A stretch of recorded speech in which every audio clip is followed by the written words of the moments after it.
Atlanta, Georgia, October 18th, 2018. James Holloway was always considered an exemplary man by those who knew him. He had a successful career as an insurance broker, a loving wife named Claire, and a beautiful home in a quiet neighborhood outside of Atlanta. In the eyes of his friends and neighbors, he was the picture of stability. However, within him, James carried a dark secret that had begun to eat away at his mind, slowly transforming his family life. The obsession began innocently, as a passing thought that, at first, seemed exciting. He began exploring sexual fantasies on the internet, reading forums, and watching videos about couples exploring unconventional situations.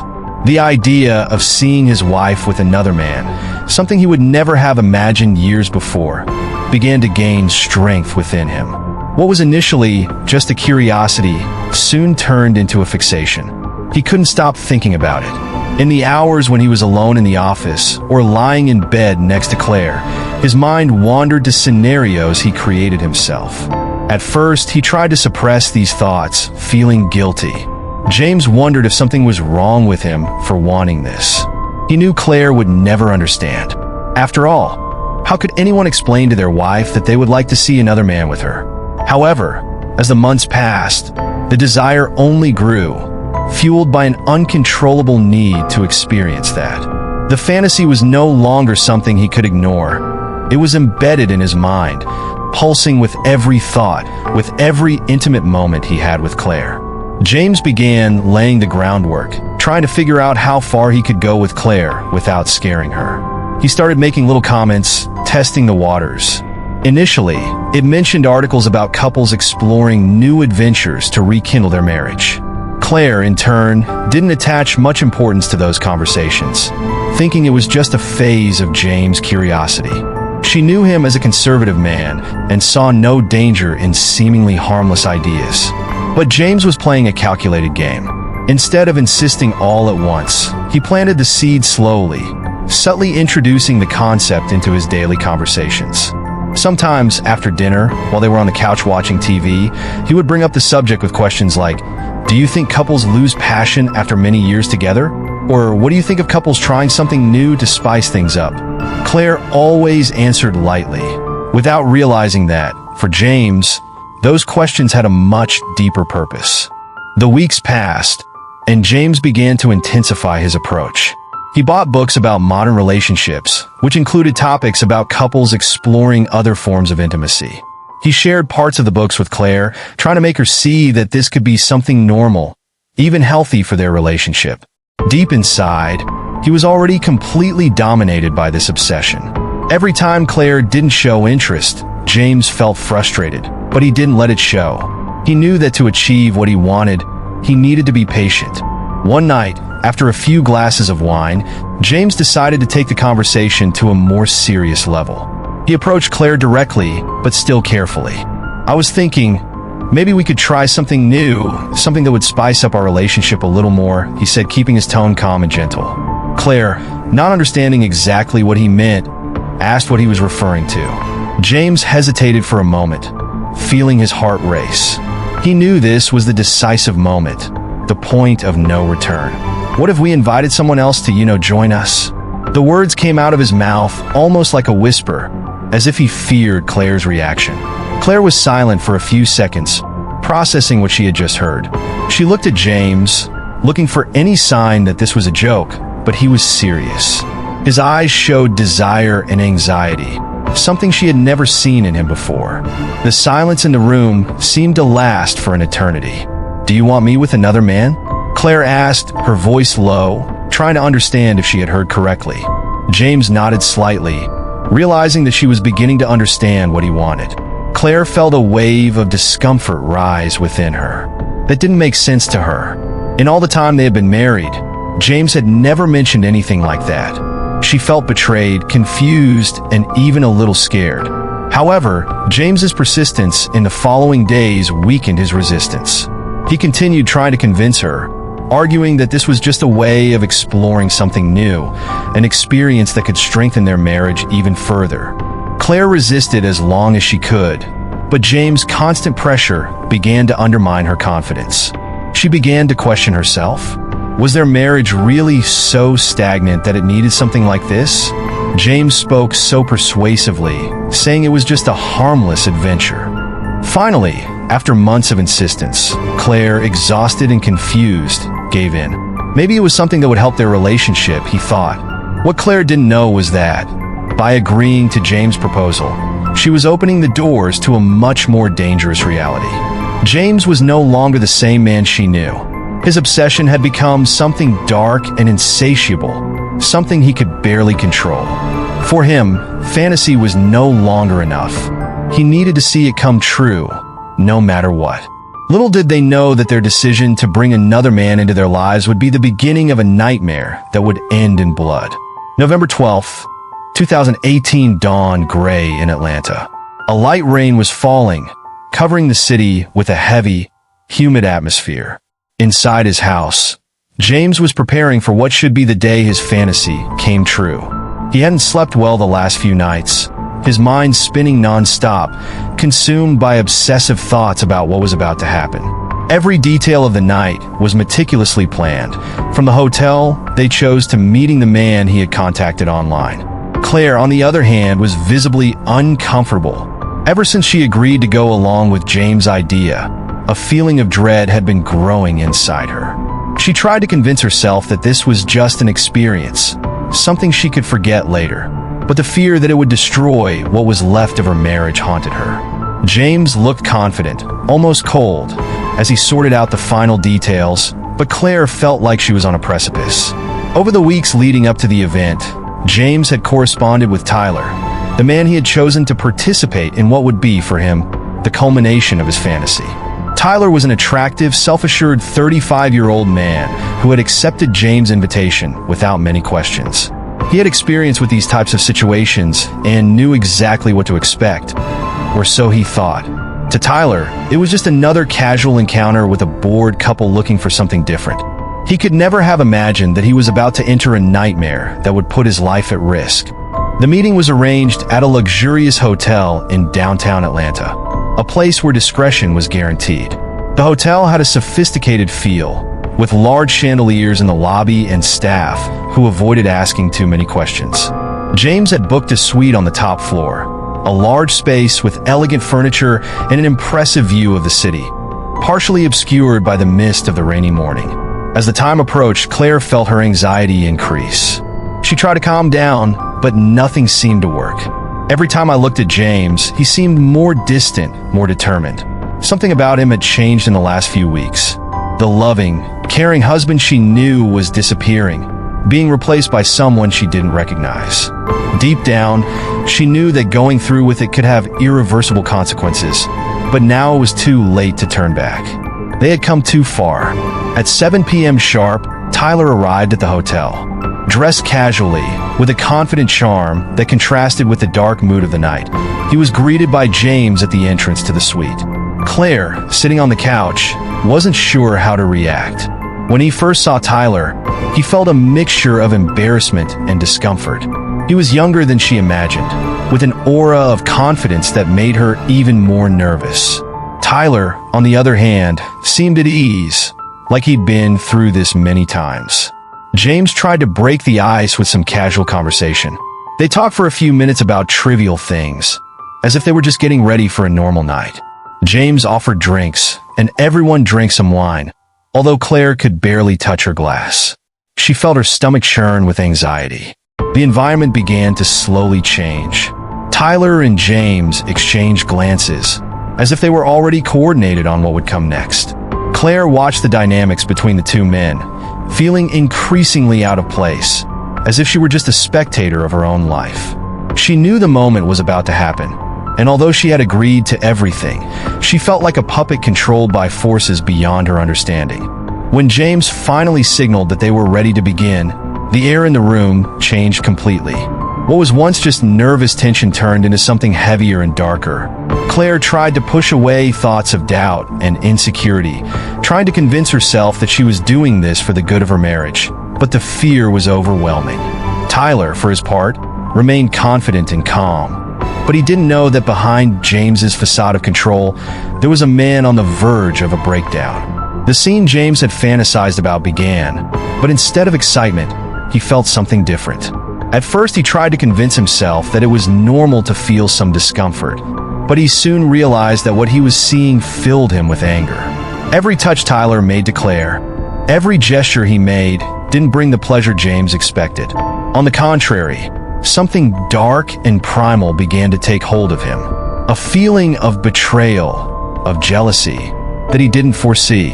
Everything he had built in his mind was now falling apart. James began to feel restless, his hands sweating, his heart racing. He tried to maintain control, forcing himself to believe that everything was going according to plan. But his mind had already disconnected from reality. He saw himself as a spectator, unable to bear the sight of his wife with another man. The fantasy that once consumed him with desire now turned into a nightmare of jealousy and hatred. He could no longer bear the scene. His breathing became heavy, his thoughts became disordered, and a violent impulse began to build within him. It was then that he exploded. James, completely out of his mind, interrupted the scene with a scream. Tyler, surprised by James' reaction, tried to calm the situation, but James was unrecognizable. His eyes were filled with fury. He advanced towards Tyler, pushing him away from Claire. The air in the room was thick with tension, and Claire screamed, trying to break up the fight, but James had already crossed the line. The argument quickly turned into violence. James grabbed the heavy lamp that was next to the bed and, in a fit of rage, used it to hit Tyler in the head. The sound of the impact reverberated in the room, and Tyler fell to the floor, bleeding. Claire screamed in horror, but James seemed oblivious to everything, focused only on the man lying at his feet. He continued hitting Tyler, harder and harder, until the room was silent. Claire stood frozen, unable to comprehend what had just happened. Tyler was dead, his bloodied body lying on the hotel floor. James, sweating and panting, looked at what he had done. The room, once a seduction scene, now looked like a horror scene. James felt the weight of what he had done, but it was too late. The fantasy he had longed for had turned into a nightmare of blood and death. The room that, minutes before, housed a scene of desire and fantasy was now plunged into chaos. The heavy air, filled with the metallic smell of blood, enveloped every corner of the luxurious suite. Claire, paralyzed by shock, watched the scene with wide eyes, her heart racing and her mind unable to process the brutality she had just witnessed. Tyler's body lay motionless, blood still slowly spreading across the carpeted floor, forming a dark, dense stain around his head.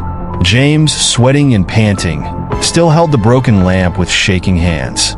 His eyes fixed on Tyler's body, as if his mind wasn't registering the gravity of what he had just done.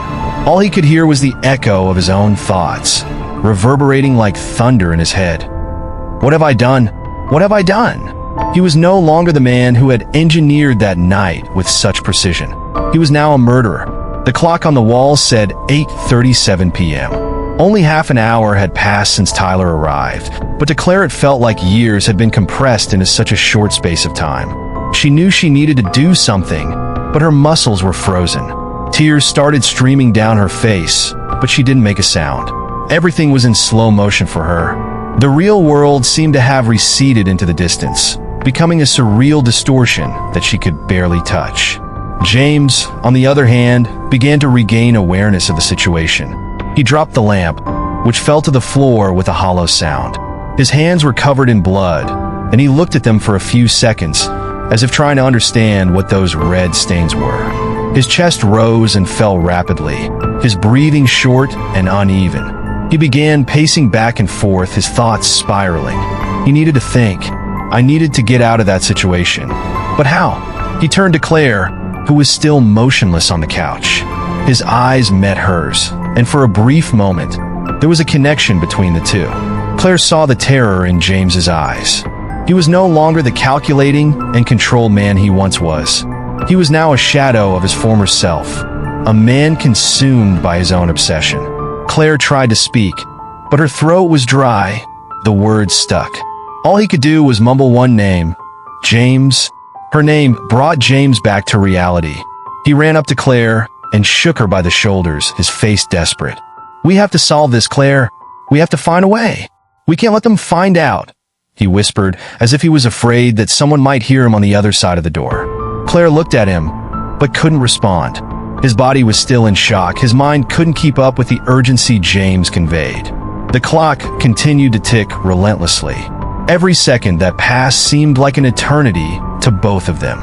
James began to act, trying to find a solution. He knew he couldn't just leave the body there and walk away.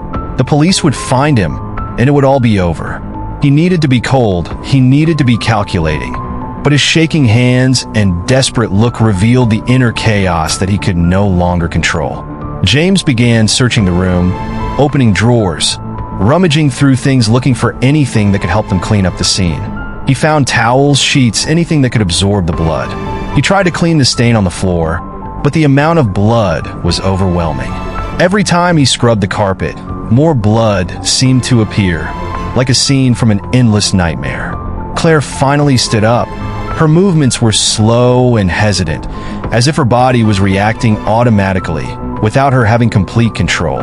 She approached Tyler's body, still unable to believe what was before her eyes. She reached out to touch his arm, but pulled back at the last second. I couldn't. Her hands were shaking as much as James's. They were trapped in a no-win scenario. Claire started to move, helping James automatically. Together, they picked up Tyler's body, lifting him with difficulty. He was heavy, heavier than they expected. They dragged him to the bathroom, the safest place to temporarily hide the body. Each step echoed through the silent suite, their groans of effort mixing with the muffled sound of the rain outside.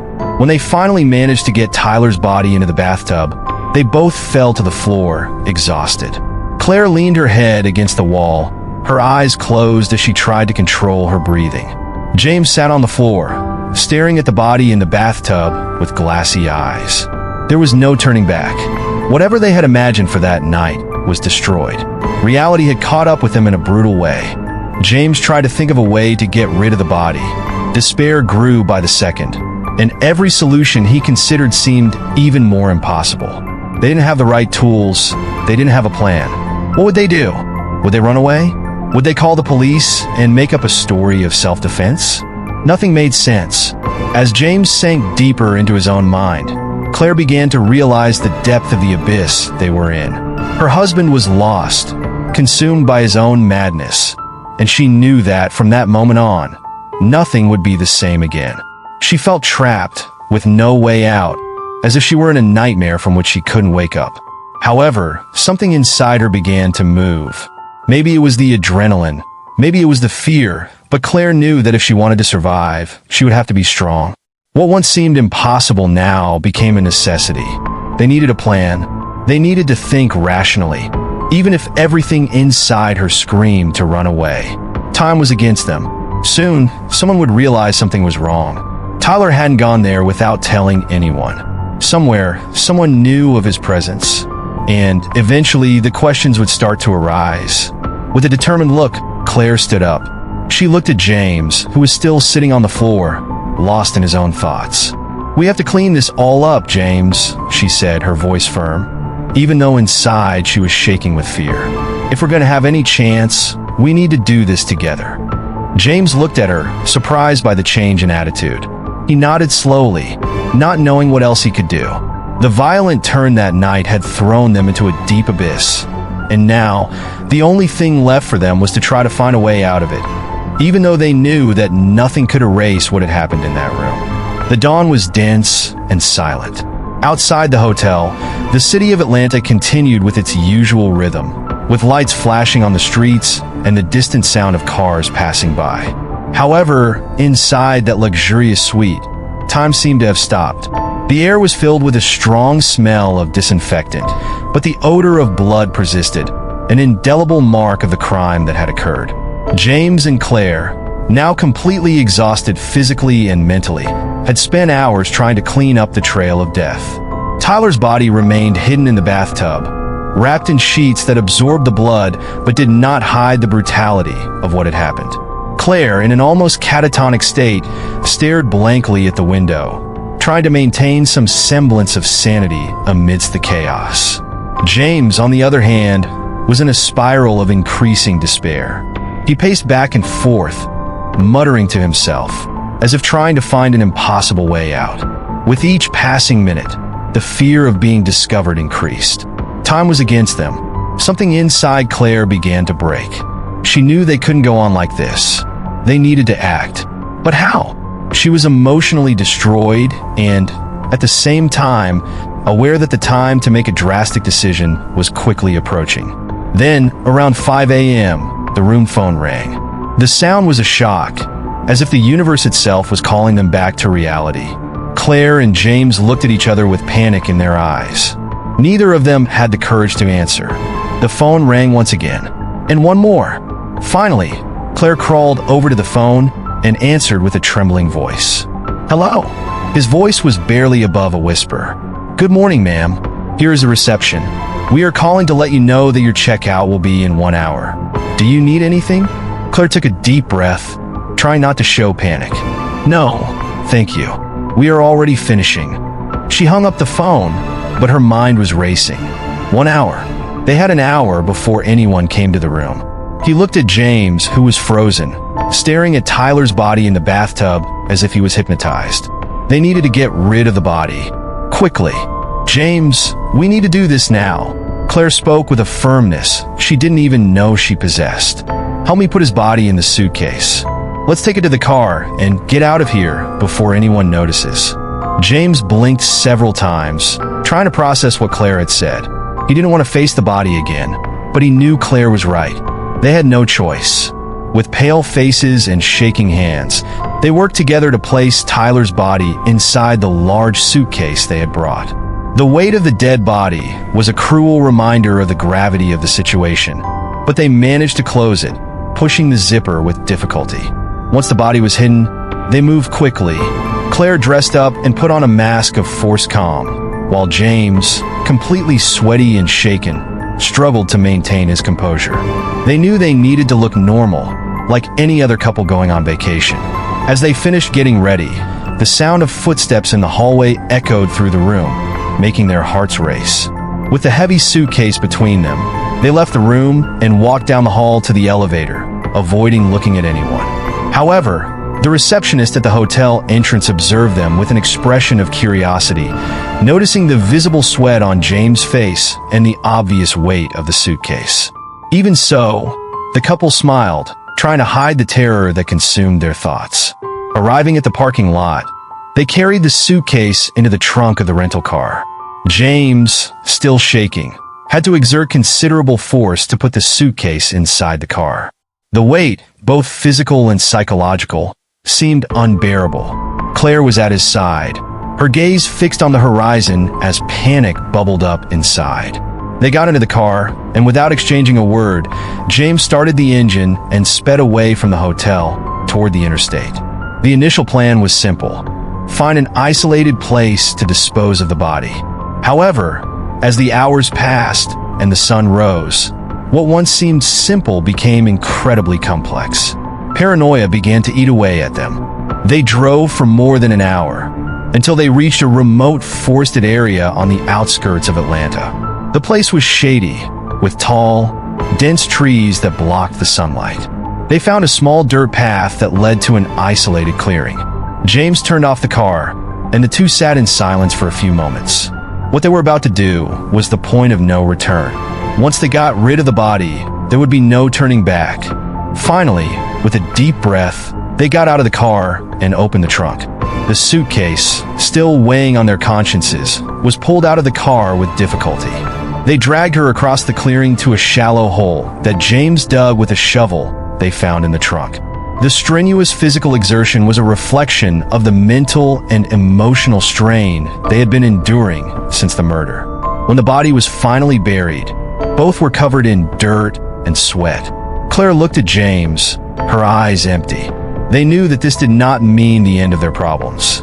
What they did would stay with them forever. The weight of guilt, death, and secrecy would hang over their lives like an eternal shadow. However, at that moment, the priority was to escape. They quickly got back in the car and drove back to Atlanta, trying to get as far away from that damn place as possible. Adrenaline kept their bodies moving, but the emotional weight was palpable. When they got home, Claire's phone rang. She looked at the screen, and her heart almost stopped. It was the police. They wanted to know if she had seen Tyler the night before. Her body froze in fear, but she knew there was no other option but to maintain the facade. Trying to remain calm, she replied that she didn't know anything and that the last time she saw him was a few days ago. The phone hung up, and Claire looked at James, who had already realized the gravity of what was coming. What they thought was a perfect plan quickly began to fall apart. The police, the media, everyone would begin investigating Tyler's disappearance, and Claire and James knew that sooner or later they would be caught in the web of lies they had woven. In the days that followed, they tried to return to normalcy, but their faces contorted with worry and growing guilt made every step unbearable. They knew the end was approaching. On November 19th, 2018, a week after Tyler disappeared, police found his body partially buried in the woods outside Atlanta. The investigation quickly pointed to Claire and James, who were arrested on charges of murder and concealment of a corpse. What had started as a fantasy turned into a real nightmare. James and Claire, once an ordinary couple, find themselves at the center of a national investigation.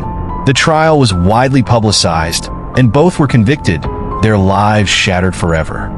The brutal outcome of James' obsession and the tragedy that followed served as a grim reminder that sometimes the deepest, darkest desires can lead to irreversible and deadly consequences.